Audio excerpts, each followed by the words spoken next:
नमस्कार साथियों।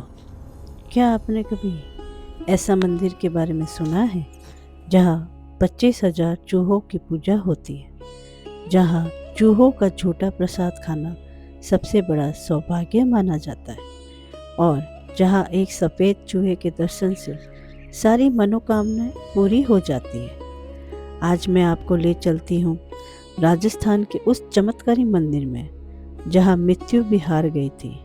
यह है माँ करनी की अद्भुत कथा, जो विज्ञान और आस्था के बीच एक रहस्यमय पुल है। तो आइए जानते हैं। आज से लगभग 635 साल पहले विक्रम संवत 1444 में यानी 1387 ईस्वी में जोधपुर के सुआप गांव में एक चारण परिवार में एक दिव्य कन्या का जन्म हुआ। पिता का नाम था मेहाजी किनिया और माता का नाम था देवला देवी। इस बालिका का नाम रखा गया रिद्धि बाई। लेकिन साधकों, यह कोई साधारण बालिका नहीं थी। बचपन से ही इनमें अलौकिक शक्तियाँ थी। एक दिन की बात है, रिद्धि बाई की बुआ की गर्दन टेढ़ी हो गई थी। डॉक्टर हार मान चुके थे। तभी छोटी सी रिद्धि बाई ने अपनी बुआ की गर्दन पर हाथ फेरा और देखते ही देखते वह गर्दन बिल्कुल सीधी हो गई। इस घटना के बाद लोगों ने उन्हें करनी कहना शुरू कर दिया, जिसका अर्थ है चमत्कार करने वाली। विवाह और त्याग जैसे ही उस समय की परंपरा थी, करनी माता का विवाह छोटी उम्र में ही साटिक गांव के दीपोजी चारण से कर दिया गया। लेकिन साधकों, यही से शुरू होती है उनकी असाधारण जीवन यात्रा। करनी माता ने विवाह के बाद गृहस्थ जीवन स्वीकार नहीं किया। उन्होंने ब्रह्मचर्य का व्रत ले लिया और खुद को ईश्वर की आराधना में समर्पित कर दिया। लेकिन यह एक सवाल उठता है, तो फिर वंश कैसे आगे बढ़ता? करनी माता ने एक अद्भुत निर्णय लिया। उन्होंने अपनी छोटी बहन गुलाब का विवाह दीपोजी से करवा दिया। इस तरह वंश तो आगे बढ़ेगा और करनी माता अपनी तपस्या में लीन रही। यह था उनका त्याग, यह था उनका समर्पण। और अब आती है वह घटना जिसने करनी माता को अमर बना दिया।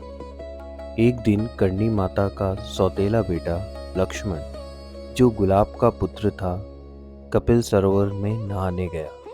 दुर्भाग्यवश वह डूब गया और उसकी मृत्यु हो गई। जब यह खबर करनी माता को मिली तो वे तुरंत कपिल सरोवर पहुंची।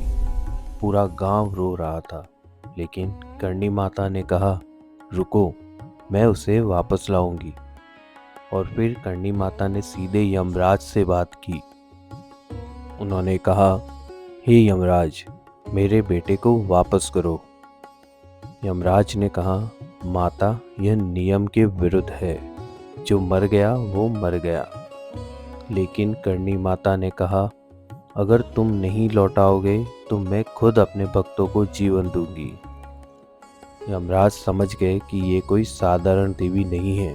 उन्होंने एक वरदान दिया, तुम्हारे वंश का कोई भी व्यक्ति जब मरेगा तो मेरे पास नहीं आएगा।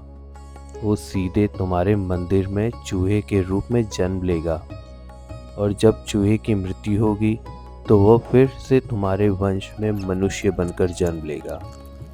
इसीलिए दोस्तों, आज भी देशनोक के मंदिर में हजारों चूहे रहते हैं, जिन्हें काबा कहा जाता है।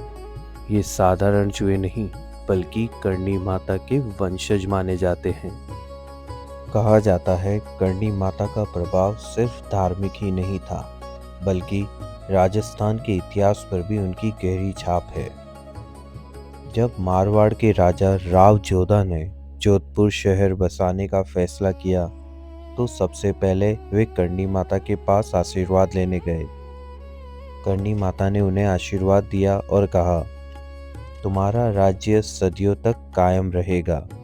और देखिए, आज भी मेहरानगढ़ किला जोधपुर की शान है। राव जोधा के पुत्र राव बीका जब उत्तर में नया राज्य स्थापित करना चाहते थे, तो वे भी करणी माता के पास गए। माता ने कहा, जाओ बेटा, तुम्हारी विजय निश्चित है। और इसी तरह स्थापित हुआ बीकानेर राज्य। इसीलिए आज भी जोधपुर और बीकानेर के शाही परिवार की कुलदेवी करणी माता है। एक बार मारवाड़ में भीषण अकाल पड़ा। लोग भूखे मर रहे थे। जांगलू का राजा कांजी बहुत क्रूर था। वह प्रजा पर अत्याचार करता था। करणी माता ने निर्णय लिया कि इस अत्याचार को रोकना होगा। उन्होंने अपनी दिव्य शक्तियों से वर्षा करवाई, लोगों को भोजन दिया और राजा कांजी को सबक सिखाया। अतः रिडमल राव जांगलू के राजा बने, जो एक न्यायप्रिय और दयालु शासक थे। यह था करणी माता का न्याय, यह था उनका लोक कल्याण। और अब बात करते हैं उस मंदिर की जो पूरी दुनिया में अनोखा है। स्थान बीकानेर से लगभग 32 किलोमीटर दूर देशनोक में महाराजा गगन सिंह ने इस भव्य मंदिर का निर्माण करवाया। मंदिर के दरवाजे शुद्ध चांदी के बने हैं। संगमरमर का अद्भुत काम। लगभग 25,000 चूहे काबा मंदिर में रहते हैं। इन चूहों को रोज दूध, मिठाई, अनाज खिलाया जाता है। मंदिर की मान्यता। पहला, काबा। इन्हें करणी माता की संतान माना जाता है। इनके झूठे प्रसाद को खाना सौभाग्य माना जाता है। सफ़ेद चूहा। मंदिर में 2-3 सफ़ेद चूहे हैं। इनके दर्शन अत्यंत दुर्बल और शुभ माने जाते हैं। मान्यता है कि सफ़ेद चूहा स्वयं करणी माता और उनके पुत्र हैं। चूहों को नुकसान। अगर कोई गलती से भी किसी चूहों को मार दे तो उसे चांदी या सोने का चूहा बनाकर मंदिर में चढ़ाना पड़ता है। प्रसाद। भक्त चूहों द्वारा खाया गया प्रसाद बड़ी श्रद्धा से ग्रहण करते हैं। वैज्ञानिक पहलू। अब कुछ रोचक तत्व। प्रश्न, इतने चूहे होने के बावजूद मंदिर में कभी प्लेग या बीमारी क्यों नहीं फैलती? उत्तर, वैज्ञानिकों का मानना है कि मंदिर की नियमित सफाई, चूहों को शुद्ध और स्वच्छ भोजन, प्राकृतिक वेंटिलेशन, चूहों की खास नस्ल जो बीमारियां नहीं फैलाती, यह विज्ञान और आस्था का अद्भुत संगम है। मेला और उत्सव। नवरात्रि, चैत्र और अश्विन नवरात्रि में यहाँ विशाल मेला लगता है। लाखों श्रद्धालु आते हैं। करणी माता मेला। हर साल 2 बार भव्य मेला आयोजित होता है। विशेष आरती। सुबह और शाम की आरती में हजारों भक्त शामिल होते हैं। भक्त दूर दूर से पैदल यात्रा करके आते हैं। कुछ 100-200 किलोमीटर भी पैदल चलकर आते हैं। चारण समाज और सांस्कृतिक प्रभाव। करणी माता चारण समुदाय की सबसे बड़ी आराध्य देवी है। चारण समुदाय राजस्थान का एक वीर और साहित्यिक समुदाय रहा है। इन्होंने राजाओं के दरबारों में कविता की, युद्ध में वीरता दिखाई, इतिहास को सुरक्षित रखा। करणी माता का प्रभाव आज भी राजस्थान की संस्कृति में है, लोकगीतों में है, कला और साहित्य में दिखाई देता है।